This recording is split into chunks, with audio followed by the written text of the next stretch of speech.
Well, hello again. This is my entry into the Rhino Lock and Key Lock Sport giveaway, and there's been a few giveaways on recently.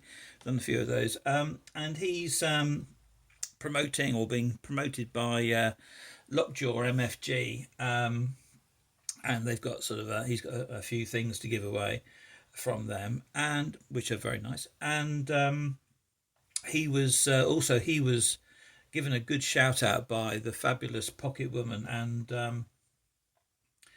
and so anyway, he wants you to talk about lockpicks that you've made and how do you make them, what do you make them with. Well, I'd say that. Well, here we go. First of all, let's use this one. This one here is I call it my Bic pick, obviously, because it's put in a Bic pen. But this wasn't in a Bic pen. This is a wiper insert, and it was a city rake actually, one of my favourite shapes, and it broke because it was too thin here, and actually a very old piece of metal. I don't know where it comes when it comes from, but it's got to be late 80s, I would think, 80s sometime, and it was left outside, so it's corroded, and so just here, I don't know whether you can actually see, you can't really see that probably, but it's corroded. You can see a little bit there, and I've sort of put this out to grass now. I don't really use it much because I don't want to break it. I love this shape though. This is absolutely, for me, that is absolutely perfect, and it's opened up all of these locks here. I wish you'd open up that one. I tried it in that one, but it's doesn't quite get it. But it's one of these days it's going to break. So let's use it as a pointer. Right. Well, you can make picks out of anything, can't you? And these two are made out of hacksaw blades, and they're just covered in a bit of plywood, and it's been araldited on or epoxied on, and they've been good. This is a good pick. This is another one that's opened up a lot. Obviously like the shallow hook. This one was something else that got broken. I can't remember what it was. Well, that might have been a city rake as well. Actually, I can't remember what it was. But I engraved some little markings on there, which, if you can see them, which are the most common keying of these locks here. Because when I was, learning it, well, at the very beginning, and but what that's done is it's weakened it, so you can see that there's a slight bend in here. Again, this has been put out to grass because that will just break. This one, on the other hand, though, is quite good. So the metal on a hacksaw blade is pretty good actually, so they last quite a long time if you just respect them.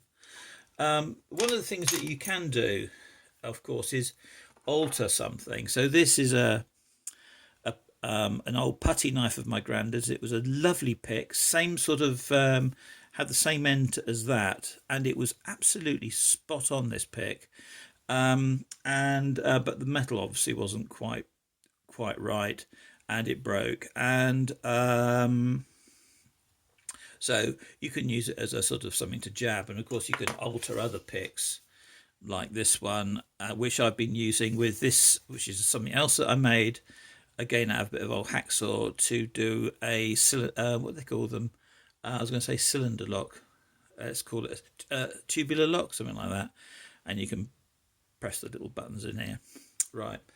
My favourite pick is this one, because obviously it's sort of a bit more complicated. Thank you very much, Roy Salmons. This is an injector pin, and didn't take that long to make, and it's nice, it feels good, and this is using for picking this thing here, and disc detainer lockpick.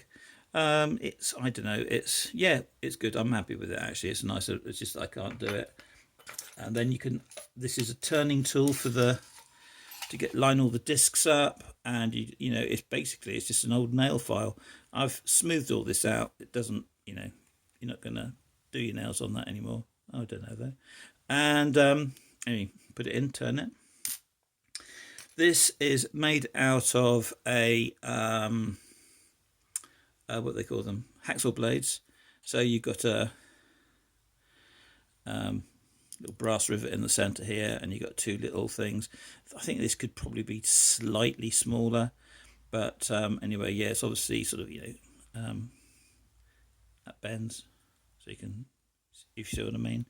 It's a short hook, and this City Rake Affair, that's quite nice actually. But when I think of lockpicks, I think of this. And this is just a couple of bits of wire bent, and that's for opening one of these locks here. I'm not going to open that lock with it.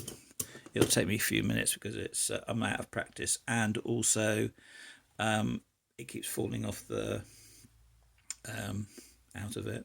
But anyway, I like those very much. And then you've got these, which are, for opening up, again, these sort of locks. Perhaps I ought to open up a lock, and perhaps it should be this one. This is a bit tight in there, I think, actually. But this is not a difficult lock to open, but it's become a difficult lock to open with this thing, because it's a bit tiny. I haven't taken quite enough off it. But you can see, you just poke it in and sort of I actually, when I first made it, it opened it up straight away, and I think, I don't know whether I've got the right bit of metal here. Actually, it might be. There's only one to lift, so it isn't difficult, but it's become difficult because I can't seem to get behind it. Oh, there we go. Lovely to do that though, something that you've made. And this one is, I altered it, and it's and that's the one for that one.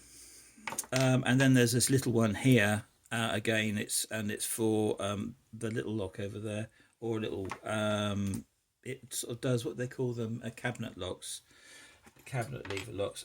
It's the same as this one actually. That one and that one are the same. Those two are basically the same, but the different size holes in there. And then this one, which is my most expensive one, because this is a Chubb Cruiser key blank, and you make this to open up a Chubb Cruiser. A friend of mine has got a couple of Chubb Cruisers, and I borrowed them. I didn't get them on camera, but hopefully I'm going to be able to borrow them at Christmas. So so I'll have a go, and I'll see if I can get it on camera then. But anyway, the key cost me 10 quid. So the blank. Anyway, so that's the most expensive of them all. But anyway, there we go. I absolutely love making picks, and especially this sort of thing. The wires, I like those. But these hacksaw blade ones, I gave a whole load of them away recently to a friend, and to Grasshopper. Actually, I gave him one. Did I give? No, I didn't. I was going to say I gave Mad Dog one, but I don't think I did. I can't remember what I gave him now. But anyway, I've a friend of mine, I gave him 3 of those. So yeah, so that's it.